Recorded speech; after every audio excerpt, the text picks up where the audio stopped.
Bom, pessoal, iniciando mais um vídeo aqui, esse é dentro ainda dos sujeitos do processo. A gente vai falar um pouquinho sobre intervenção de terceiros. Antes disso, queria só indicar a obra sobre intervenção de terceiros do professor Daniel Rodrigues, tá? Professor Daniel Rodrigues, a obra dele. Eu gosto muito dela, é a obra atualizada, obviamente, com o novo código de processo, traz questões interessantíssimas sobre a intervenção de terceiros. Por isso, faço a indicação da obra sobre o tema. Intervenção de terceiros significa nada mais, nada menos que o ingresso de um sujeito no processo, tá? É o ingresso de um sujeito no processo. Significa isso. E a intervenção de terceiros, ela pode assumir a modalidade típica ou atípica. Então você pode ter a intervenção de terceiro típica ou intervenção de terceiros atípicas. Bom, quais são as típicas? As típicas são cinco intervenções típicas. Primeira. Aliás, 2 As, 2 Ds e 1 C. Eu sempre falo isso. Quem me conhece sabe que eu sempre falo isso. Quais são as modalidades típicas de intervenção de terceiros? 2 As, 2 Ds e 1 C. Assistência, amicus curiae. 2 As. 2 Ds. Denunciação da lide, desconsideração da personalidade jurídica. E 1 C. Chamamento ao processo. Tá? Então essas são as modalidades típicas. E as atípicas? As atípicas são aquelas espalhadas no código e na legislação extravagante. As atípicas estão espalhadas. Para exemplificar, a gente tem recurso de terceiro interessado, a gente tem os embargos de terceiro, a gente tem oposição, que no sistema anterior era uma hipótese típica de intervenção de terceiro, não é mais, é um procedimento especial, com toda a razão, é um procedimento especial, mas também promove uma intervenção atípica de um terceiro. Você tem, em lei esparsa, a intervenção do artigo 206 do ECA. Então, você tem hipóteses típicas e hipóteses atípicas de intervenção de terceiros. As hipóteses típicas previstas, arroladas sistematicamente no código. O código fala, intervenções de terceiros. Primeiro, assistência. Tá lá. E vai por aí afora. Então, as típicas estão arroladas, estão organizadas de forma sistemática. As atípicas estão espalhadas no código e na legislação extravagante. Tá? Dentro do conceito de que um terceiro entra no processo para atuar defendendo o seu interesse. Ótimo. Muito bem. Vamos na assistência. Eu costumo falar sobre as intervenções de terceiros trazendo uma palavra, uma expressão que faça a caracterização da intervenção de terceiro. E no caso da assistência, eu traria a palavra auxílio. É o terceiro que entra no processo para promover o auxílio a uma das partes. É o terceiro que entra no processo para promover o auxílio a uma das partes. Muito bem. A assistência, ela pode ser assistência simples ou pode ser assistência litisconsorcial. Assistência simples, eu preciso entender o que é. Agora, assistência litisconsorcial, o nome litisconsorcial já me é conhecido por estudo recente. Então vamos entender a litisconsorcial, que traz um nome sugestivo de um instituto, inclusive analisado no vídeo anterior. Muito bem, assistência litisconsorcial. Alguém entra no processo como assistente, ou seja, auxiliando o interesse daquele que é parte, mas tem a designação litisconsorcial. Meus amigos, a grande diferença entre assistência simples e assistência litisconsorcial está na repercussão da decisão que vai ser proferida face a esse assistente. Se a decisão a ser proferida, ela vai tratar diretamente da relação jurídica do assistente com o adversário do assistido, você está diante de alguém que tem que ficar ao lado do assistido. Não pode ficar atrás dele, tem que ficar ao lado. Por quê? Porque a decisão ela vai tratar de algo que repercute diretamente no assistente. Então, você tem assistência litisconsorcial. Você tem assistência litisconsorcial. Justamente porque tem uma relação direta entre o assistente e o adversário do assistido. E o tratamento aqui vai ser de absolutamente um litisconsorte. Ele entra como assistente, mas diante da relação jurídica entre assistente e adversário do assistido, ele vai ter tratamento de efetivo litisconsorte. Tá? E aí você vai ter o artigo 124 que fala: considera-se litisconsorte da parte principal assistente sempre que a sentença influir na relação jurídica entre ele e o adversário do assistido. Rodrigo, exemplo. O adquirente de coisa litigiosa. Adquiriu coisa litigiosa. E há um processo pendente, vai haver uma repercussão direta na relação jurídica do assistente, a sentença que reconheceu ou não a legitimidade da propriedade ou da posse. Tá? Cotitular de relação jurídica como condômino. Mesma coisa. Então, assistência litisconsorcial. E assistência simples? Na assistência simples, a relação é reflexa. Você tem aí o caso do sublocatário. Ele tem uma relação direta com o sublocador. Mas a relação do sublocatário com o locador da relação principal é uma relação reflexa, não há relação direta entre eles. Então, eventual ação entre locador e locatário pode refletir na situação do sublocatário. Ele não tem relação direta com o locador. A relação direta é do locatário, que é o sublocador. Tá? Então aí ele vai ser, numa eventual ação de despejo proposta pelo locador em face do locatário, que é o sublocador, ele pode intervir no processo como assistente simples. Bom, em poucas linhas, era isso que eu tinha que falar sobre assistência. Então, tá aí a assistência. Falando do segundo A, vamos falar um pouquinho sobre amicus curiae. O amicus curiae é o terceiro que ingressa no processo para fornecer elementos, subsídios para contribuir com a elucidação da causa. Esse é o amicus curiae. Ele fornece elementos, ele fornece subsídios para contribuir para a elucidação da lide. Ele pode ser uma pessoa natural ou uma pessoa jurídica, ele pode ser um órgão ou uma entidade pública. E a sua intervenção, o deferimento da sua intervenção é irrecorrível. Tá?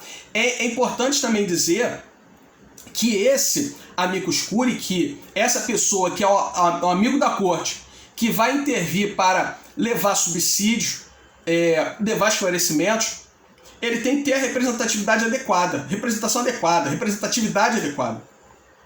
O que é isso, Rodrigo?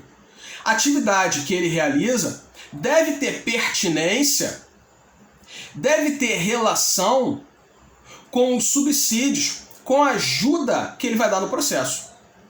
Tá? Então, o amicus curiae, ele tem que ser capaz de representar de forma adequada o interesse que precisa ser protegido no processo.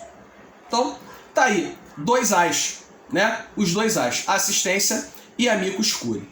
Bom, vamos na denunciação da lide. Denunciação da lide. A palavrinha na denunciação da lide é lide regressiva. Lide regressiva. Ação de regresso. Tá? Então a palavrinha no amicus curiae é amigo da corte. Amigo da corte. Na assistência é auxílio. E na denunciação da lide é lide regressiva ou ação regressiva. Todas as vezes que você vislumbrar que aquele que foi condenado deverá promover uma ação em face de alguém que deve suportar aquela condenação ou indenizá-lo em razão dos danos provocados, causa daquele processo, você vai falar em lide regressiva. E a lide regressiva, ela vai existir sempre que houver essa obrigação de indenizar, de suportar eventual condenação, estabelecida, determinada pela lei ou estabelecida em contrato. Sempre que alguém se obriga a suportar eventual condenação, a pagar eventuais danos por lei ou por contrato, você vai falar em denunciação da lide. Sempre. Tá? E aí, o artigo 125, ele traz assim, vamos lá. É admissível a denunciação da lide promovida por qualquer das partes. Primeiro, ao alienante imediato no processo relativo à coisa cujo domínio foi transferido pelo alienante, a fim de que possa exercer os direitos que da evicção lhe resultam. Vejam, aqui o inciso 1, ele fala da evicção. É a hipótese da evicção. Instituto lá do direito civil. Rodrigo, mas eu não me lembro. Você deveria saber o que é evicção. Não se lembra? Então eu vou falar uma frase para você se lembrar. É aquele que perde a coisa, evicto, é aquele que perde a coisa em razão de sentença ou ato administrativo. Perdeu a coisa, adquiriu a coisa e a perdeu, você vai ter que reclamar os danos sofridos daquele que alienou a você, de quem você adquiriu. Então, se você perde, se é promovido uma ação em face de você adquirente, discutindo, por exemplo, a propriedade da coisa, né? E se nessa ação você corre o risco de perder a propriedade, o que você tem que fazer? Denunciar a lide ao seu alienante. Ele vai ter que ser, na mesma sentença que lhe condenar a perda da coisa, ser condenado a suportar os efeitos da evicção. Então o Código do Processo, ele traz um instituto que economiza tempo. Você não precisa escutar calado, suportar calado aquela ação judicial. Você pode denunciar a lide ao alienante e vê-lo condenado na mesma sentença. Rodrigo, e se eu não quiser? Se eu quiser correr o risco, tá bom. Você pode correr o risco, não há problema. Você então suporta todo o contraditório, todo o procedimento. E caso você seja condenado, aí você inicia uma demanda em face do alienante. É bonito isso? Não. Porque você vai submeter a 2 processos judiciais. Primeiro um, acabou um, vai então para outro. Pelo amor de Deus, faça logo a denunciação da lide. Tá? Essa aí é a evicção. E no inciso 2, que é o resumo, que a meu juízo também inclui o inciso 1, o inciso 2 fala assim: aquele que estiver obrigado por lei ou pelo contrato a indenizar em ação regressiva o prejuízo de quem for vencido no processo. Aí ele abre a guarda para toda e qualquer lide regressiva. É lide regressiva? Vambora! Denunciação da lide. É o caso, por exemplo, da seguradora. É o caso da seguradora. Bateu com o carro. Alguém lhe acionou para suportar o prejuízo do carro. O que você vai fazer? Vai denunciar a lide à seguradora. Atente-se, nesse caso, quanto à necessidade de satisfação de obrigações contratuais a respeito do sinistro havido.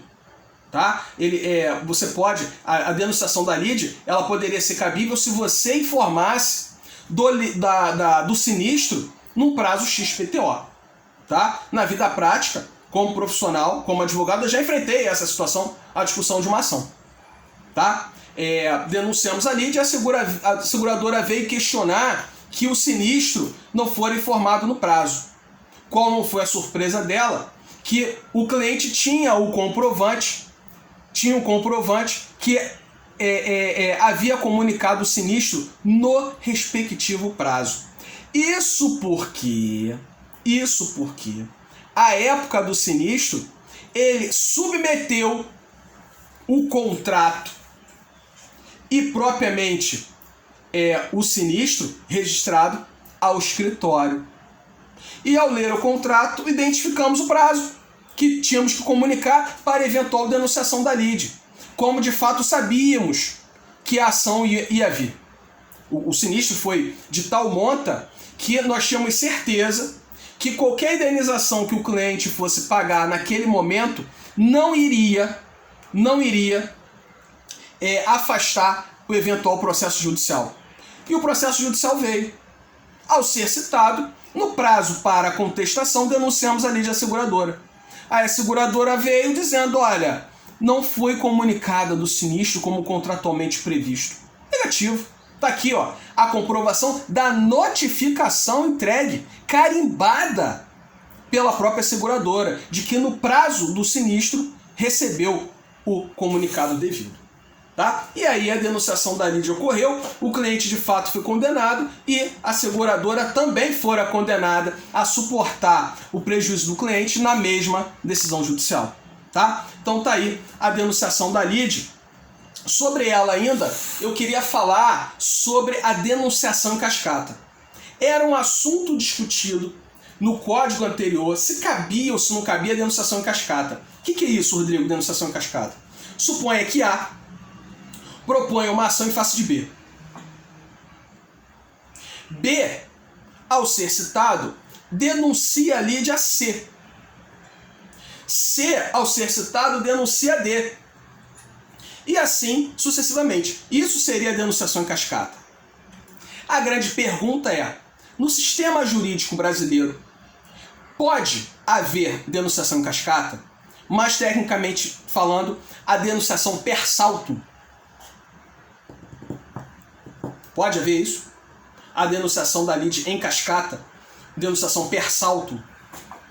Meus amigos, o parágrafo 2º do artigo 125, ele estabelece que admite-se uma única denunciação sucessiva promovida pelo denunciado contra o seu antecessor imediato na cadeia dominial. Então, A propõe ação contra B, B denuncia a lide a C. Só é permitida mais uma denunciação de C em face de D. E acabou. Qualquer direito de D em face de E deve ser exercida por ação autônoma. Tem direito regressivo? Tem. Ah, direito regressivo cabe denunciação da lide? Não. Nesse caso, ela está limitado. Está limitado a mais uma denunciação realizada pelo denunciado. O denunciado pode denunciar a lide, mas o denunciado do denunciado não poderá. Então não cabe denunciação sucessiva, salvo a denunciação realizada pelo denunciado contra o seu antecessor na cadeia dominial. Tá certo? Tá? Mais um detalhe sobre denunciação que eu queria ressaltar é que a citação do denunciado deve ser requerida, a citação do denunciado deve ser requerida na inicial. A denunciação da lide, ela pode ser requerida pelo autor e pelo réu. Se a denunciação é feita pelo autor, ele deve requerer a citação do denunciado na petição inicial. Se a denunciação da lide é pelo réu, ele deve requerer a citação do denunciado na contestação. Ou seja, na primeira oportunidade. Tá? Então, denunciação da lide na inicial, denunciação da lide na contestação.